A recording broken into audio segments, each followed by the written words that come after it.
எங்க போறோம் தெரியுமா உனக்கு? எங்க போறோம்? பாலக்காடு. சொல்லு. பாலக்காடு போறோம். Okay okay. பொள்ளாச்சியிலிருந்து வெறும் ஒரு 50 கிலோமீட்டரில் இந்த பாலக்காடு லொக்கேட் ஆகிருக்கு. எனக்கு என்னென்னா ஒரு ஹிஸ்டாரிக்கல் இம்பார்ட்டன்ஸ் இருக்கிற ஒரு பிளேஸ்க்கு என் பாப்பாவையும் என் ஒய்ஃபையும் கூப்பிட்டு போகணும்னு ஒரு ஆசை. அதனால வண்டி எடுத்துட்டு பாலக்காடுக்கு கிளம்பிட்டேன். அப்ப எப்படி இருக்கு? நல்லா சொல்லு. எப்படி சொன்னல? சாப்பிட்டு சொல்லு. சாப்பிட்டு சொல்லு, கடிச்சிட்டு சொல்லு. கடிச்சிட்டு எப்படி இருக்குன்னு சொல்லு. எப்படி இருக்கு? சூப்பரா இருக்கா? நல்லா இருக்கா? நல்லா இருக்கா? என்னை ஃபாலோ பண்ணுறவங்க என்னோட ஸ்டூடெண்ட்ஸ் எல்லாருக்குமே தெரியும் நான் ஒரு இங்கிலீஷ் டீச்சர்னு. ஆனால் இப்போ புதுசாக நான் என் ஸ்கூலில் ஹிஸ்ட்ரி எடுக்க ஆரம்பிச்சிட்டேன். ஸோ திடீர்னு நமக்கு ஹிஸ்ட்ரி மேலே அவ்வளோ ஆர்வம் வந்துருச்சு. ஸோ அதனால் பொள்ளாச்சிக்கு பக்கம் இருக்கிற ஹிஸ்டாரிக்கல் மானுமெண்ட் என்ன அப்படின்னு தேடி பார்த்துட்டு இருந்தேன். அந்த டைமில் தான் பாலக்காடில் ஒரு ஃபோர்ட் இருக்குன்னு ஞாபகம் வந்துச்சு. இந்த ஃபோர்ட்டுக்கு நாங்கள் ஆல்ரெடி வந்திருக்கோம். இப்போது ஹிஸ்ட்ரி டீச்சர் வேறு ஆகிட்டோமா, இவங்களை எங்காவது கூட்டிகிட்டு போகணுன்னு வேறு ஒரு ஆசையா. அதனால இவங்களை பாலக்காடு ஃபோர்ட்டுக்கே கூட்டிகிட்டு போயிடலாம் அப்படின்னு முடிவு பண்ணிட்டேன். ஒரு ஆர்வத்தில் ரூட்டு மாதிரி போய் பண்ண ஷெட்யூல்லேருந்து ஒரு 1/2 hour கழிச்சு தான் பாலக்காடு ஃபோர்ட்டுக்கே வந்தோம். இதை பாலக்காடு ஃபோர்ட்னு சொல்லிட்டு இதோட ஒரிஜினல் பேரை சொல்லாமல் விட்டேன் பாருங்க. இதுதான் திப்பு சுல்தான் ஃபோர்ட். ஓடி வரையா? ஓடி ஓடி ஓடி ஓடி வா.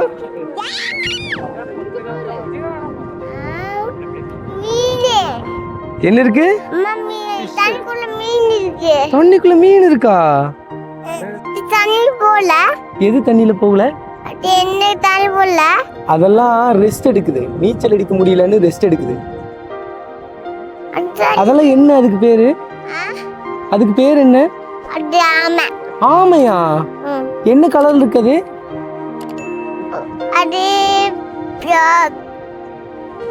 எனக்கு தெரியாது. உனக்கு தெரியாது அந்த கலரு? இங்க பாரு, ஒரு வாத்து உள்ள போயிடுச்சு பாரு. பாத்தியா? பாத்தியா? நல்லா இருந்துச்சா? என்னது?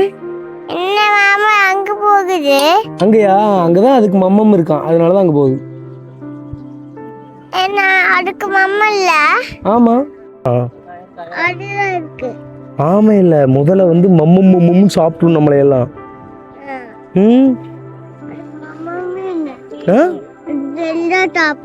அப்படியா? சரி, என்ன பண்ணும்? எனக்கு புரியல. செடி பிச்சதுக்குள்ள போடணுமா?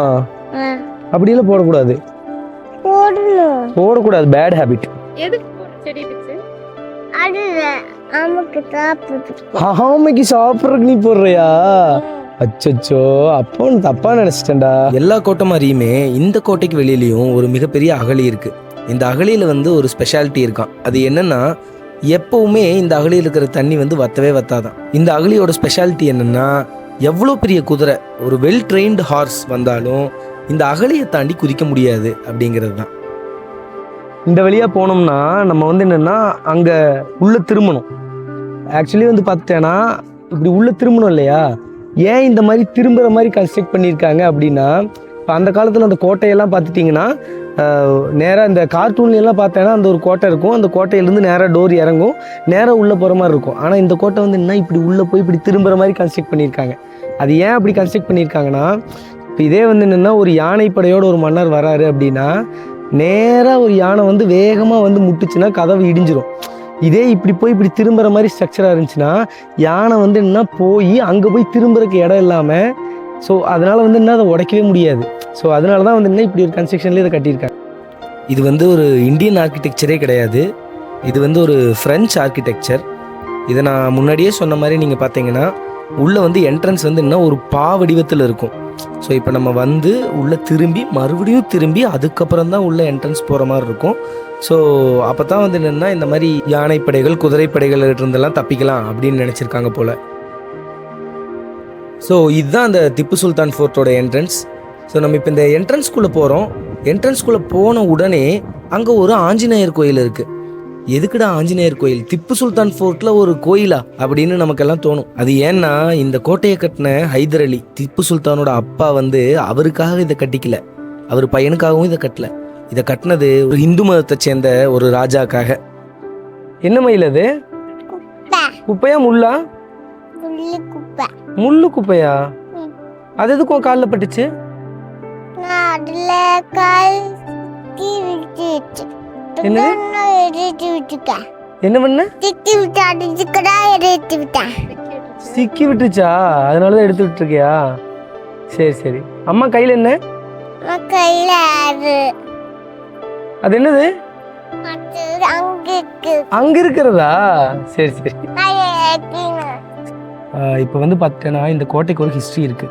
என்ன ஹிஸ்ட்ரி? அது என்ன ஹிஸ்ட்ரினா, இந்த பாலக்காடை வந்து அந்த டைமில் பாலக்காடு அச்சன் அப்படின்னு சொல்லிட்டு ஒரு ராஜா வந்து ஆட்சி செஞ்சுட்டு இருந்தாராம். இந்த பாலக்காடு அச்சன் இருக்கார் இல்லையா, இவர் வந்து என்னென்னா இவருக்கும் கொல்லங்கோட்டில் இருக்கிற ஒரு ராஜாக்கும் வந்து சின்ன ஒரு தகராறு. ஸோ அவரை வந்து என்னென்னா தோக்கடிக்கணுங்கிறதுக்காக இவர் என்ன பண்ணுறாரு அப்படின்னா, ஹைதராபாத் போய் அங்கே இருக்கிற ஹைதர் அலி அவரை வந்து என்ன பண்ணுறாரு,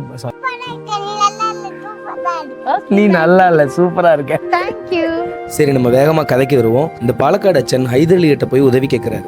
ஆனால் இந்த ஹைதர் அலி என்ன பண்ணுறாரு அப்படின்னா, வெஸ்டர்ன் காட்ஸோட கேட்வே அப்படின்னு சொல்லக்கூடிய பாலக்காடு, அதாவது வெஸ்டர்ன் காட்ஸ் வந்து பார்த்தீங்கன்னா ஒரு மிகப்பெரிய தொடர்ச்சி மலை. இந்த தொடர்ச்சி மலையில் பாலக்காடு இருக்கிற இடத்துல மட்டும் ஒரு சின்ன ஒரு கேப் இருக்குது. இந்த கேப்பை பால்காட் கேப்னு சொல்கிறாங்க. இந்த கேப் அந்த காலத்தில் ஒரு ட்ரேடு சென்டராக இருந்திருக்கு. இந்த ட்ரேட் சென்டர் வந்து என்னென்னா ஹைதர் அலிக்கு ரொம்ப தேவைப்படுது. அதனால இவர் என்ன பண்ணுறாரு அப்படின்னா, பாலக்காடு அச்சனுக்கு நான் ஹெல்ப் பண்ணுறேன்னு சொல்லிட்டு வராரு. வந்து கொல்லங்கோடு ராஜாவை அடித்து விரட்டிட்டு இவர் என்ன பண்ணுறாரு அப்படின்னா, அந்த பாலக்காடு அச்சன்கிட்ட இருந்து பாலக்காடை அவரே பிடுங்கிக்கிறார். ஸோ இப்போ பாலக்காடோட ஓனர் யாருன்னா ஹைதர் அலி. அதனால ஹைதர் அலி இந்த கோட்டையை கட்டி இந்த கோட்டைக்கு திப்பு சுல்தான் கோட்டைன்னு அவர் பையனோட பேரை வைக்கிறார். திப்பு சுல்தான் எப்பெல்லாம் வந்து என்னென்னா போர் அடிக்குதோ பாலக்காடை ஒரு கெஸ்ட் ஹவுஸ் மாதிரி யூஸ் பண்ணி திப்பு சுல்தான் வந்து அடிக்கடி இங்கே வந்து தங்கிப்பாராம். ஸோ அதுக்கப்புறம் பிரிட்டிஷ்காரங்களுக்கும் திப்பு சுல்தானுக்கும் நடந்த சண்டையில் திப்பு சுல்தான் தோத்துறாரு. தோத்ததுக்கப்புறம் இந்த பாலக்காடு ஃபோர்ட்டை பிரிட்டிஷ் வந்து ஆக்கிரமிச்சுட்டு ஒரு கவர்மெண்ட் ஆஃபீஸாக மாற்றிடுது இந்த கோட்டையை. இங்கே பார்த்தேன்னா இங்கே ஒரு ஓட்டை இருக்கு தெரியுமா? ஆமா. உள்ள பாட்டிலெல்லாம் சொருகி வச்சிருக்கானு பாரு. இந்த ஓட்டை இருக்கு இல்லையா, இந்த ஓட்டை வழியா நீ கீழே பார்த்தேன்னா கீழே யாரெல்லாம் வராங்கன்னு தெரியும். ஓகேவா? ஆனா அங்கிருந்து பார்த்தாங்கன்னா மேலே யார் இருக்காங்கன்னு தெரியாது. ஏன்னா இந்த ஓட்டை வந்து என்ன இப்படி ஒரு மாதிரி ஸ்லாண்டிங்கான ஸ்ட்ரக்சர்ல வந்து என்ன கட்டியிருப்பாங்க. இது எதுக்கு யூஸ் பண்ணியிருப்பாங்கன்னு நினைக்கிறேன்.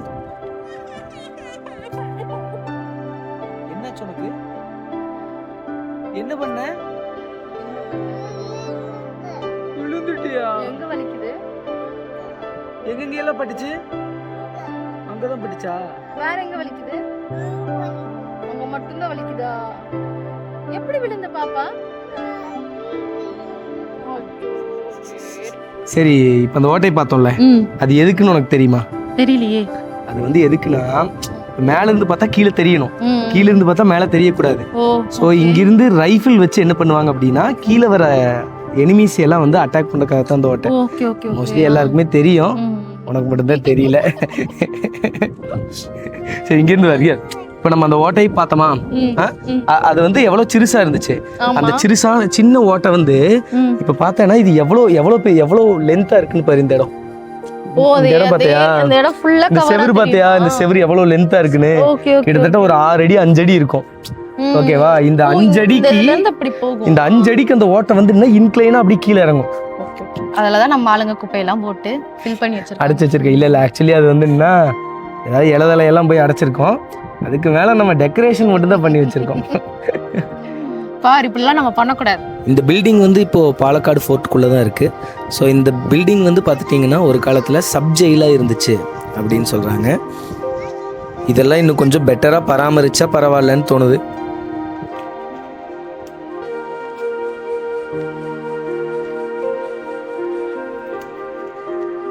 இந்த கோட்டைக்குள்ளேயே ஒரு ஆர்கியாலஜிக்கல் மியூசியமும் இருக்குது. எனக்கு தெரிஞ்சு அவ்வளோ பெருசாக எதுவும் இல்லை. ஆனால் நம்ம ஊரை சுற்றி என்னென்ன ஹெரிட்டேஜ் சைட்ஸ் எல்லாம் இருக்குது அப்படிங்கிற மாதிரியெல்லாம் அதில் இருந்துச்சு. கூடவே அதுக்குள்ளே ஒரு சிவலிங்கமும் இருந்துச்சு.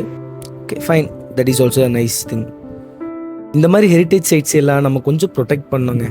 நீங்களே கொஞ்சம் பாருங்கள், எப்படி குப்பை போட்டு வச்சுருக்காங்க, எந்த மாதிரி பாலடைஞ்சிருக்கு. அதை ரெனோவேட் பண்ணலாம், இல்லைனா வந்து என்னென்னா அதை கொஞ்சமாவது ரெடி பண்ணியாவது வைக்கலாம். ஸோ இப்போ நான் உள்ளே போகிறக்கே எனக்கு அவ்வளோ பயமாக இருந்துச்சு. ஏன்னா உள்ளே என்ன இருக்குமோ ஏது இருக்குமோன்னு அந்த அளவுக்கு வந்து என்னென்னா மோசமாக வச்சுருக்காங்க. இதெல்லாம் கொஞ்சம் கன்சிடர் பண்ணி ரெடி பண்ணால் பெட்டராக இருக்கும்.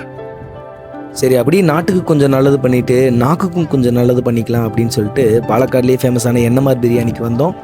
ஆளுக்கு ஒரு பிரியாணியை போட்டோம், வீட்டுக்கு கிளம்பிட்டோம். இந்த வீடியோ பிடிச்சிருந்தா வீடியோவை ஷேர் பண்ணிவிட்டு நம்ம சேனலுக்கு ஒரு சப்ஸ்கிரைப் பண்ணுங்கள்.